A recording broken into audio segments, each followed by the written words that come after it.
As tensions between Israel and Turkey boil, Israeli parliament members have been trying to outdo each other over the past few days in concocting revenge tactics against the Turkish government. The feud is over the ousting of the Israeli ambassador from Turkey and recalling its own ambassador in response to the Gaza violence last week. The most prominent proposal is likely to be passed through legislation if it's Israel's recognition of the Armenian genocide under the Ottomans in the early 20th century. Israel's parliament, the Knesset, unanimously voting in favour of the motion today. We'll break down the latest developments in a bit, but first let's get up to speed on the history.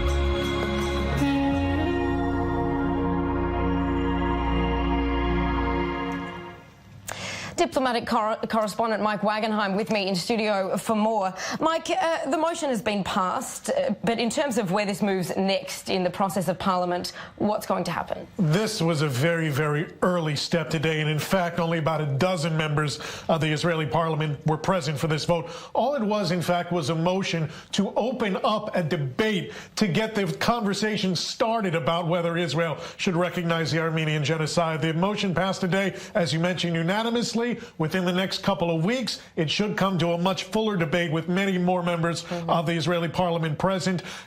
Notably, no member of the government, no member of the coalition was present for this particular vote today. Usually the government comes in and puts a kibosh on stuff like this and says, no, it's not the time, it's not the place. No member of the government was even in the building today. That's a sign that they're going to allow this to at least move forward to the next stage. Why has Israel resisted this measure for so long?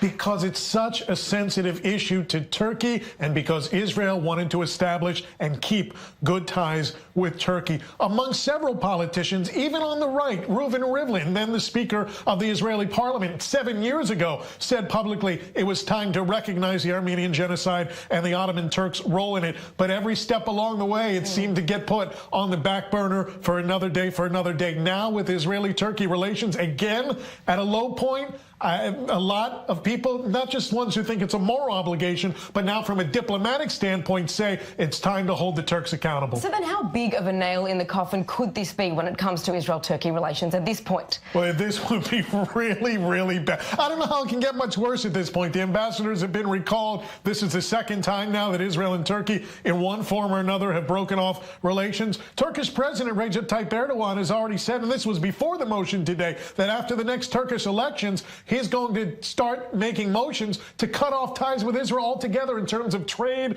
in terms of tourism.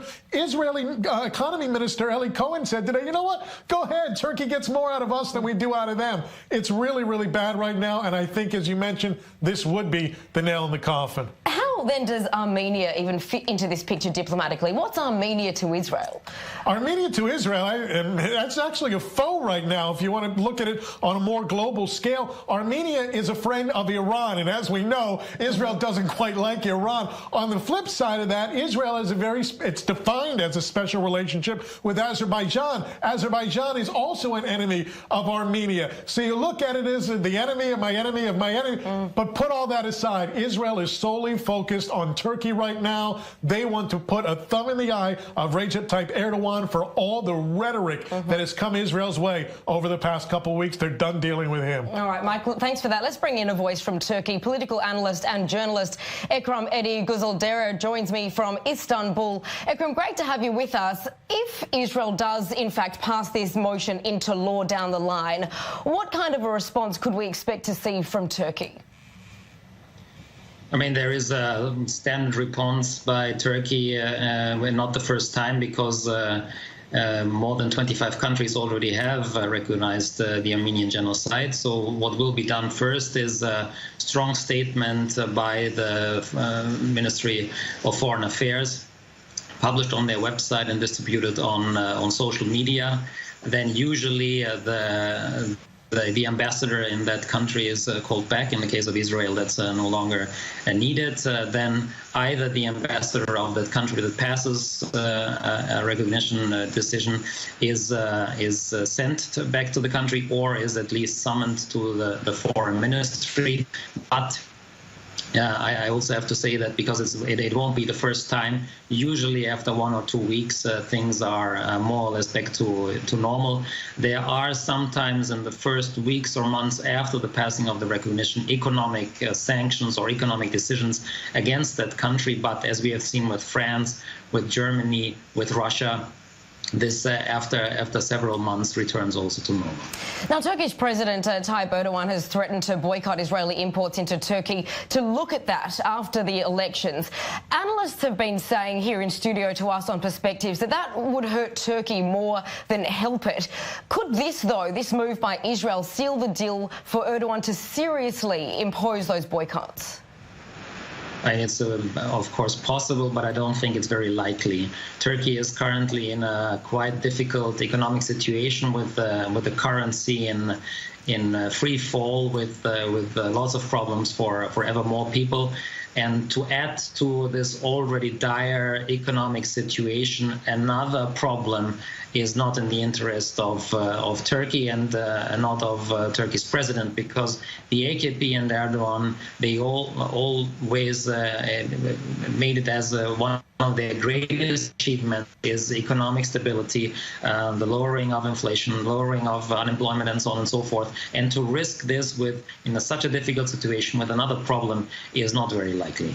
Now, would Turkey see this as a recognition of an atrocity, or simply just, as Mike pointed out, emotion passed out of spite? And does that even matter? I mean, it matters, and it will be an issue in the press, as it has been with all the other countries. But of course, it will also be interpreted as it was already said, that this is now because of the worsening of the bilateral relations, and has only little to do with the Armenian genocide itself, because that is not the first time that's being debated in Israel, and it has always been refused to either vote for it, or it was refused to pass the bill. If it's now passed, then it is because of the events of the past days and weeks that have worsened their relations to a point where they have not even been after Davos in 2009. Ekram Eddie Guzaldera for us in Istanbul.